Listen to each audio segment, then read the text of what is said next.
Hey everybody, I'm Katallina, and today we're talking about episode 4 of Vampire Dormitory.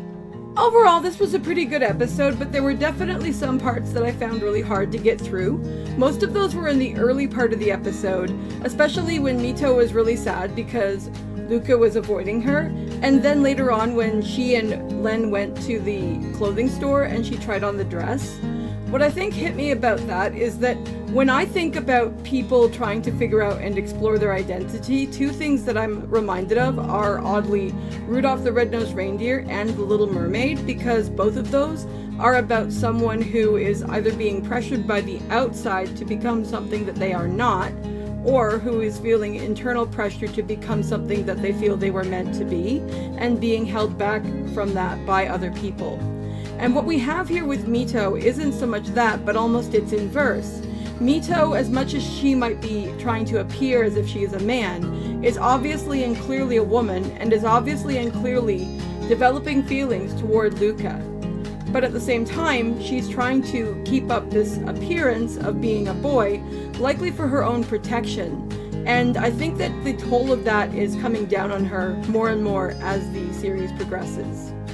It was really moving seeing her trying on the outfit, and it was kind of funny seeing Ren react to it and be like, what on earth are you doing and everything, because of course we don't know for certain whether he realizes the truth about her yet. We had hints in the last episode, but it's really still anyone's guess. But the idea that she's sitting there and doing that, and that she's recalling, oh my gosh, girls' clothing are so fluffy, and then she's sitting there and thinking, I wonder if Ruka thought that I was a girl, would he love me? And it's like, honey, he wouldn't be thinking that you are a girl. You are a girl, my dude.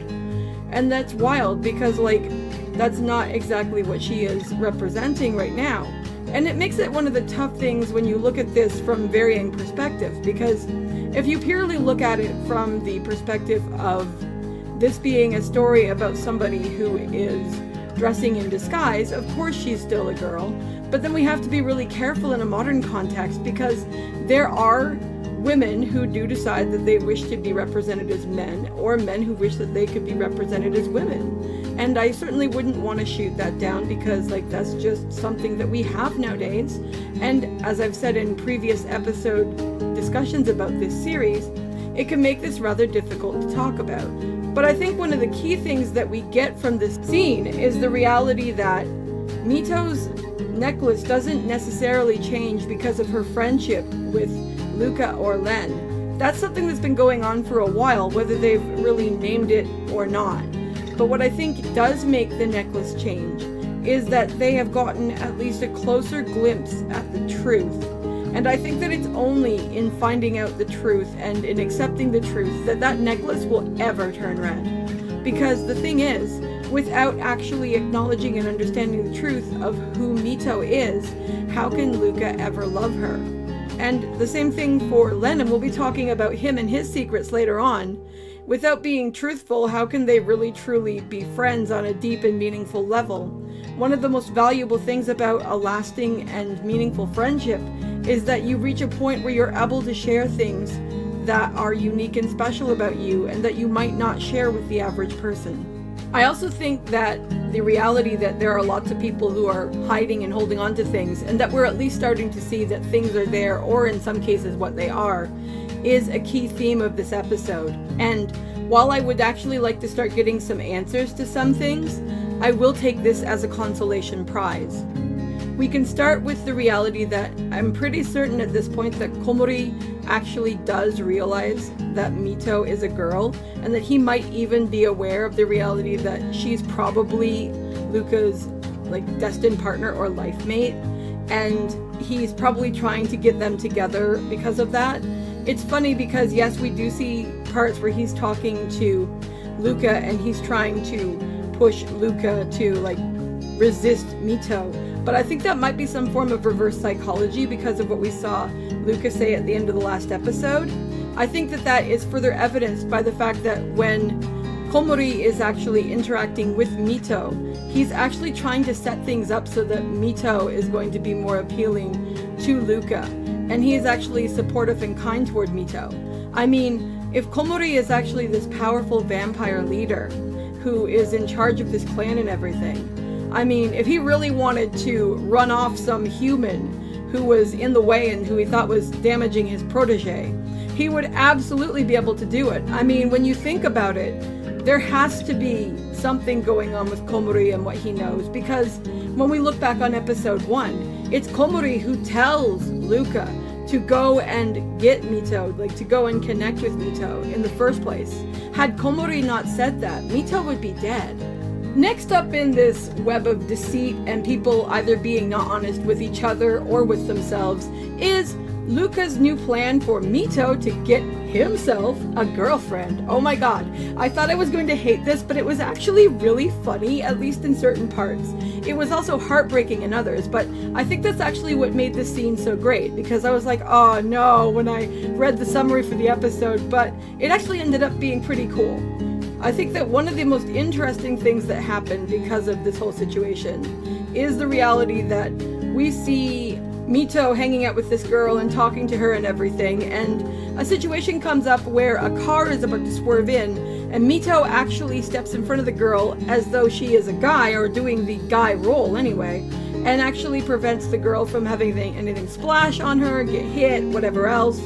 Now, the reason I think this is believable for Mito is because she's been on the streets and everything, so she probably has better spatial awareness than a woman normally would, and she probably has more life experience with that than somebody would normally be expected to. So that was pretty interesting, and it was really interesting and sad and kind of a, yeah, screw you, Ruka, that Ruka basically picks up his bat and ball and is ready to go home. And Len is like, oh, you look like you just suffered heartbreak.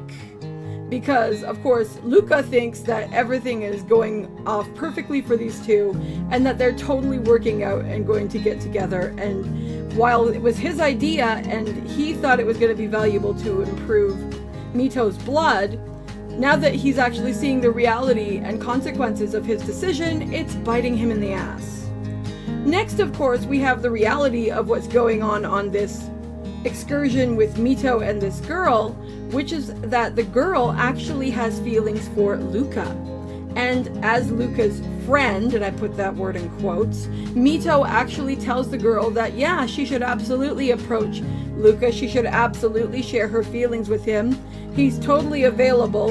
And then she's like, why do I feel this pain in my heart? And it's like, because you are dense and you don't know what's going on, or even if you have some clue what's going on, you don't have any courage to actually do anything about it. Because the thing is, we keep seeing these characters behave as though Mito is a girl, and I don't entirely blame the other characters for not realizing that she is a girl. I mean, I'm playing along with the story, I'm trying to allow it to do its suspension of disbelief. But Mito sometimes acts as though she believes she's not a girl, and she needs to wake up on that one, or it's gonna bite her in the butt. Because somebody is gonna come along, and I mean, who knows? Does a vampire only have one destined partner? Or are there several hypothetical people he could end up with, and could somebody else come along and swipe her spot? I think the most heartbreaking part of the episode was actually the fact that I think we figured out what Juri's secret is, and I think that his secret is that he has feelings for Takara, and that could be really rough. I mean, on one hand, it's entirely possible that Takara either is gay or doesn't know that he is gay, and that this discovery of feelings from Juri could change things for him, or it's entirely possible that Takara is straight and this totally doesn't work out. If I'm even right, this is just a hunch, of course, based off of the fact that Juri gets up and walks away when they line up the plan with the girls, and then just seeing him glance back at Takara, I'm like, oh no, because I've seen this happen to people before, and it's brutal. I mean, it's hard enough when two straight people, or are trying to find somebody to be with and get together and everything, and all the complications that can happen with that.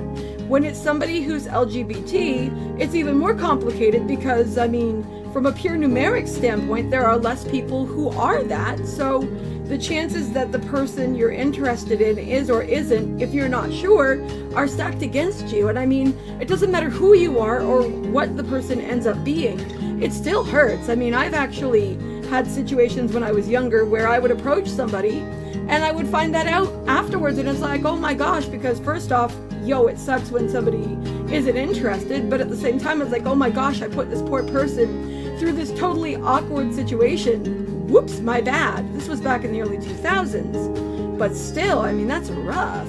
And last but certainly not least, we need to talk about Len, because holy crap, dude, Len is carrying a massive secret, and you need to make sure you watch the after credits if you want to get in on that action. And trust me, you do, because it was the most exciting thing that happened in the episode. After the whole date fiasco nonsense goes down, we have Mito saying she would like to borrow Len's shoulder, and she's gonna cry on his shoulder, and he's probably sitting there and thinking, bro, what are you doing? Because Len is like a big, tough, manly man, and Mito is acting like a girl. And that's because, of course, she is a girl. So that's rather funny. But when we see the after credits, we see Len warning her, like, you need to back away. You need to back away now. And it's not that he's, like, disgusted that she's upset or anything, but we see this flash of color, and we see Len warning her, like, oh my gosh, something is about to happen. He is about to come out. And I'm like, who? And that definitely grabbed my interest, because obviously there is something supernatural going on with Len, and we've got to find out what the hell it actually is, because that is going to make things even more interesting. I figured from the beginning there had to be something about him that isn't entirely normal, because of that whole implication of, like, what if this kid, well, why is this kid a monster? And that's kind of crazy to say about a kid. Even if a kid is annoying or something, that's not normally the discourse we'd have going down. So I can't wait to see what this actually is about and what it actually means. I hope that we see a situation where they're going to pick this right back up and fill us in, and that they use this as a really good cliffhanger moment, and that they don't screw with us and make us wait to find out, because this is truly interesting and I want to know what's up. Because I mean, is Len half vampire? Is he like a werewolf? Is he a different creature altogether? Is it some kind of magical power? Is it something he chose, or is he under a curse? Was he born a certain way? There are any number of things that it could be, and I'm absolutely intrigued. Like, these buggers, they just saved themselves, because I was starting to question how into this I honestly was and what was going on, because there are parts of this show that really annoy me. But this whole thing has just completely re-sparked my interest, and I at least have to know just what is up with this man, because holy crap, that took me out of left field entirely, and I just need to know. Anyway, I'd love to know what you guys thought of this episode. Are you enjoying this series, or are certain parts of it irritating you as well? What would you like to see happen, and what do you want to see from the characters going forward? Do any of the characters stand out? Whatever you're interested in, I'd love to know, so drop it in the comments below, and I'll see you in the next video. Bye!